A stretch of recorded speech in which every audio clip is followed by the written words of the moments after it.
এক জোলা ছিল। সে পিঠে খেতে বড় ভালোবাসত। একদিন সে তার মাকে বলল, মা, আমার বড্ড পিঠে খেতে ইচ্ছা করছে, আমাকে পিঠে করে দাও। সেই দিন তার মা তাকে লাল লাল গোল চ্যাপ্টা 7খানি চমৎকার পিঠে করে দিল।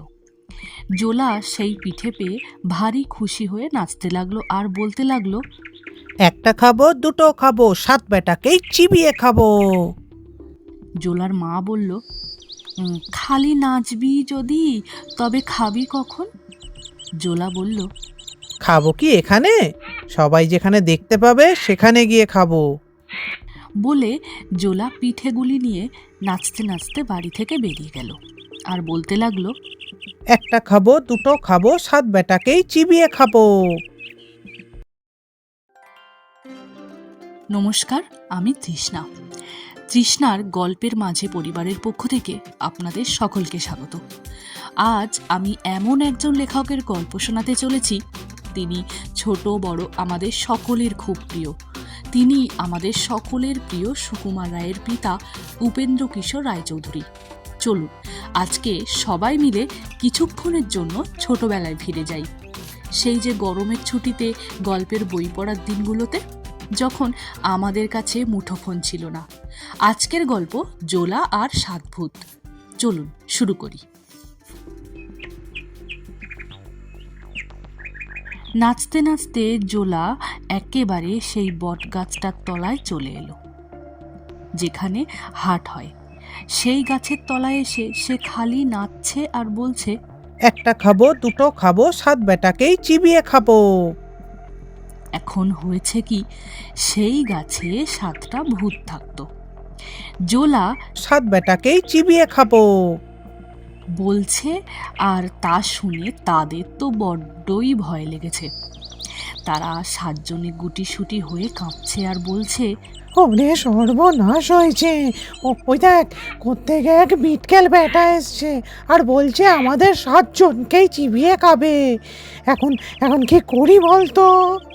অনেক ভেবে তারা একটা হাঁড়ি নিয়ে জোলার কাছে এলো। এসে জোড়হাত করে তাকে বলল, নয় কর্তা, আমাদের চিবিয়ে খাবেন না, আপনাকে আপনাকে এই হাঁড়িটি দিচ্ছি, এইটি নিয়ে আমাদেরকে ছেড়ে দিন। 7টা মিশমিশে কালো তালগাছপানা ভূত। তাদের কুলোর মতো কান, মূলোর মতো দাঁত, চুলোর মতো চোখ। তারা জোলার সামনে এসে কাঁই মাই করে কথা বলেছে। দেখেই তো সে এমনি চমকে গেল যে সেখান থেকে ছুটে পালাবার কথা তার মনেই এলো না। সে বলল, এই হাঁড়ি নিয়ে আমি কি করব? ভূতেরা বলল, আগে আপনার যখন যা খেতে ইচ্ছে হবে তাই এই হাঁড়ির ভেতর থেকে পাবেন। জোলা বলল, বটে, আচ্ছা, আমি পায়েস খাবো। বলতে বলতেই সেই হাঁড়ির ভেতর থেকে চমৎকার পায়েসের গন্ধ বেরোতে লাগলো। তেমন পায়েস জোলা কখনো খায়নি, তার বাপও খায়নি। কাজেই জোলা যার পর নাই খুশি হয়ে হাঁড়ি নিয়ে সেখান থেকে চলে এলো। আর ভূতেরা ভাবলো, বাবা, বড্ড বেঁচে গিয়েছি।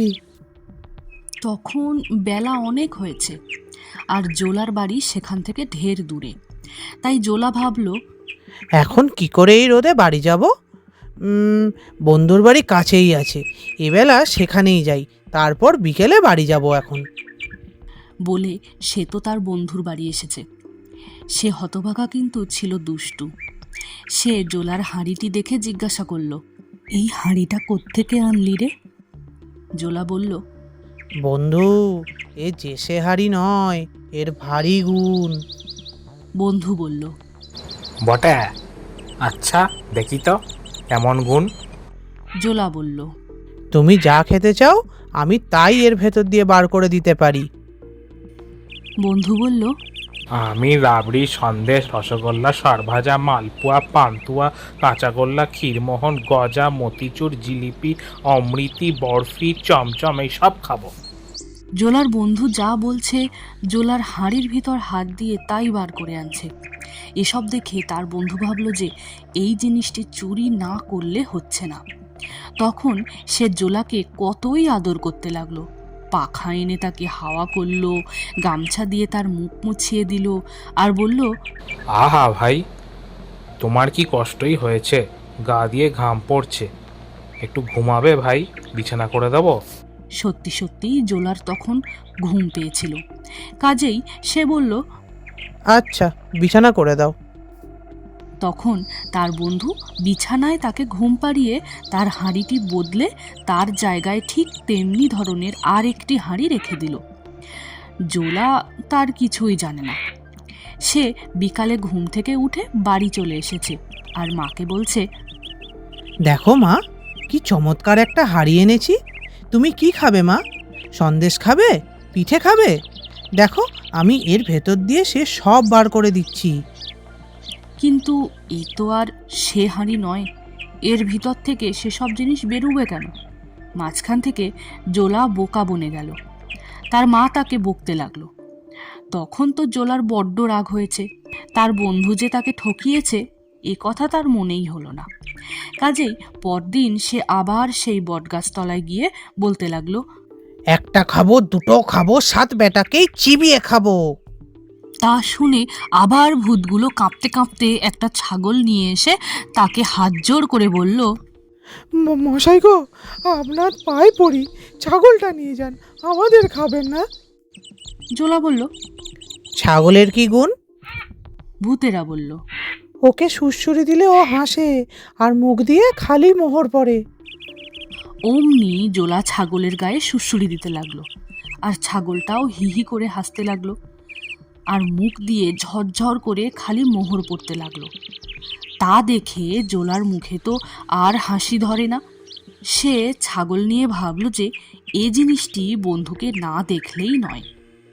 সেদিন তার বন্ধু তাকে আরও ভালো বিছানা করে দিয়ে 2 হাতে 2 পাখা নিয়ে হাওয়া করলো। জোলার ঘুমও হলো তেমনি। সেদিন আর সন্ধ্যার আগে তার ঘুম ভাঙল না। তার বন্ধু তো এর মধ্যে কখন তার ছাগল চুরি করে তার জায়গায় আর একটা ছাগল রেখে দিয়েছে। সন্ধ্যার পর জোলা তাড়াতাড়ি ঘুম থেকে উঠে তার বন্ধুর সেই ছাগলটা নিয়ে বাড়ি এলো। এসে দেখলো যে তার মা তার দেরি দেখে ভারী চটে আছে। তা দেখে সে বলল, রাগ আর করতে হবে না মা, আমার ছাগলের গুণ দেখলে খুশিতে নাচবে। বলেই সে ছাগলের বগলে আঙুল দিয়ে বলল, কাতো কুতু কুতু কুতু কুতু। ছাগল কিন্তু তাতে হাসলো না, তার মুখ দিয়ে মোহরও বেরুলো না। জোলা আবার তাকে সুড়সুড়ি দিয়ে বলল। কাতো কুতু কুতু কুতু কুতু। তখন সেই ছাগল রেগে গিয়ে শিং বাগিয়ে তার নাকে এমনি বিষম গুঁতো মারল যে সে চিত হয়ে পড়ে চেঁচাতে লাগলো। আর তার নাক দিয়ে রক্তও পড়ল, প্রায় আধ সের 3 পোয়া। তার উপর আবার তার মা তাকে এমন বকুনি দিল যে তেমন বকুনি সে আর খায়নি। তাতে জোলার রাগ যে হলো সে আর কি বলবো। সে আবার সেই বটগাছতলায় গিয়ে চেঁচিয়ে বলতে লাগলো, একটা খাবো, দুটো খাবো, 7 বেটাকেই চিবিয়ে খাবো। বেটার আমাকে 2 বার ফাঁকি দিয়েছিস, ছাগল দিয়ে আমার নাক থেতলা করে দিয়েছিস, আজ আর তোদের ছাড়ছি নে। ভূতেরা তাতে ভারী আশ্চর্য হয়ে বলল, সে কি মশাই, আমরা কি করে আপনাকে ফাঁকি দিলুম, আর ছাগল দিয়েই বা কি করে আপনার নাক থেতলা করালুম? জোলা তার নাক দেখিয়ে বলল, এই দেখ, গুঁতো মেরে সে আমার কি দশা করেছে, তোদের সব কটাকে খাবো। ভূতেরা বলল, সে কখনোই আমাদের ছাগল নয়। আচ্ছা, আপনি কি এখান থেকে সোজাসুজি আপনার বাড়ি গিয়েছিলেন? জোলা বলল, না, আগে বন্ধুর বাড়ি গিয়েছিলুম, সেখানে খানিক ঘুমিয়ে তারপর বাড়ি গিয়েছিলুম। ভূতেরা বলল, তবেই তো হয়েছে, আপনি যখন ঘুমোচ্ছিলেন সেই সময় আপনার বন্ধু আপনার ছাগল চুরি করেছে। এই কথা শুনেই জোলা সব বুঝতে পারল। সে বলল, ঠিক ঠিক, সে বেটাই আমার হাঁড়িও চুরি করেছে, ছাগলও চুরি করেছে। এখন কি হবে? ভূতেরা তাকে এক গাছি লাঠি দিয়ে বলল, এই লাঠি আপনার হাঁড়িকেও এনে দেবে, ছাগলকেও এনে দেবে। ওকে শুধু একটিবার আপনার বন্ধুর কাছে নিয়ে গিয়ে বলবেন, লাঠি লাগতো, তাহলে দেখবেন কি মজা হবে। লাখ লোক ছুটে এলেও এ লাঠির সঙ্গে পারবে না। লাঠি তাদের সকলকে পিটিয়ে ঠিক করে দেবে। জোলা তখন সেই লাঠিটি বগলে করে তার বন্ধুকে গিয়ে বলল। বন্ধু, একটা মজা দেখবে? বন্ধু তো ভাবছে না জানি কি মজা হবে। তারপর যখন জোলা বলল, লাঠি লাগতো, তখন সে এমনি মজা দেখলো যেমন তার জন্মে আর কখনো দেখেনি। লাঠি তাকে পিটে পিটে তার মাথা থেকে পা অবধি চামড়া তুলে ফেললো। সে ছুটে পালালো। লাঠি তার সঙ্গে সঙ্গে গিয়ে তাকে পিটাতে পিটাতে ফিরিয়ে নিয়ে এলো। তখন সে কাঁদতে কাঁদতে হাত জোড় করে বলল, তোর পায়ে পড়ি ভাই, তোর হাঁড়ি নে, তোর ছাগল নে, আমাকে ছেড়ে দে। জোলা বলল, আগে ছাগল আর হাড়ি আন, তারপরেই তোকে ছাড়বো। কাজেই বাবু মশাই আর কি করেন, সেই পিটুনি খেতে খেতেই হাঁড়ি আর ছাগল এনে হাজির করলেন। জোলা হাঁড়ি হাতে নিয়ে বলল, সন্দেশ আসুক তো। অমনি হাঁড়ি সন্দেশে ভরে গেল। ছাগলকে সুড়সুড়ি দিতে না দিতেই সে হো হো করে হেসে ফেলল, আর তার মুখ দিয়ে 400টা মোহর বেরিয়ে পড়ল। তখন সে তার লাঠি, হাঁড়ি আর ছাগল নিয়ে বাড়ি চলে গেল। এখন আর জোলা গরিব নেই, সে বড় মানুষ হয়ে গেছে। তার বাড়ি, তার গাড়ি, হাতি, ঘোড়া, খাওয়া পরা, চাল চলন, লোকজন সব রাজার মতন। দেশের রাজা তাকে যার পর নাই খাতির করেন, তাকে জিজ্ঞাসা না করে কোনো ভারী কাজ হাতে নেন না। এর মধ্যে একদিন হয়েছে কি, আর কোন দেশের এক রাজা হাজার হাজার লোকজন নিয়ে এসে সেই দেশ লুটতে লাগলো। রাজার সেপাইদের মেরে খোঁড়া করে দিয়েছে। এখন রাজার বাড়ি লুটে কখন তাকে ধরে নিয়ে যাবে তার ঠিক নেই। রাজামশাই তাড়াতাড়ি জোলাকে ডাকিয়ে বললেন, ভাই, এখন কি করি বলো তো? বেঁধেই তো নেবে দেখছি। জোলা বলল, আপনার কোনো ভয় নেই, আপনি চুপ করে ঘরে বসে থাকুন, আমি সব ঠিক করে দিচ্ছি। বলেই সে তার লাঠি বগলে করে রাজার সিংহ দরজার বাইরে গিয়ে চুপ করে বসে রইল। বিদেশি রাজা লুটতে লুটতে সেই দিকেই আসছে। তার সিপাই আর হাতি ঘোড়ার গোলমালে কানে তালা লাগছে। ধুলোয় আকাশ ছেয়ে গিয়েছে। জোলা খালি চেয়ে দেখছে, কিছু বলে না। বিদেশি রাজা পাহাড়ের মতন এক হাতি চড়ে সকলের আগে আগে আসছে আর ভাবছে সব লুটে নেবে। আর জোলা চুপ করে দাঁড়িয়ে আছে আর ভাবছে আর একটু কাছে এলেই হয়। তারপর তারা যেই কাছে এসেছে অমনি জোলা তার লাঠিকে বলল, লাঠি লাগতো। আর যাবে কোথায়? তখনই এক লাঠি লাখ লাখ হয়ে রাজা আর তার হাতি ঘোড়া সকলের ঘাড়ে গিয়ে পড়ল।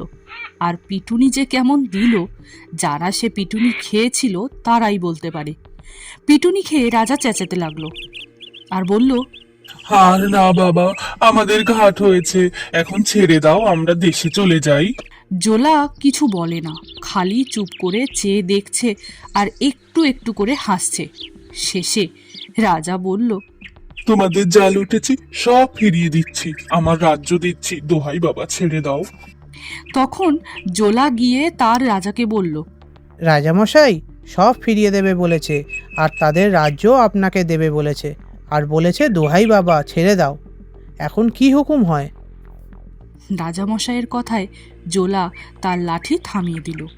তারপর বিদেশি রাজা কাঁদতে কাঁদতে এসে রাজামশাইয়ের পায়ে পড়ে মাপ চাইল। রাজামশাই জোলাকে দেখিয়ে বললেন, আমার এই লোকটিকে যদি তোমার রাজ্যের অর্ধেক দাও আর তার সঙ্গে তোমার মেয়ের বিয়ে দাও, তাহলেই তোমাকে মাপ করব। সে তো তার সব রাজ্যই দিতে চেয়েছিল। কাজেই জোলাকে তার অর্ধেক রাজ্য আর মেয়ে দিতে তখনই রাজি হলো। তারপর জোলা সেই অর্ধেক রাজ্যের রাজা হলো, আর রাজার মেয়ের সঙ্গে তার বিয়ে হলো। আর ভোজের কি যেমন তেমন ঘটা হলো।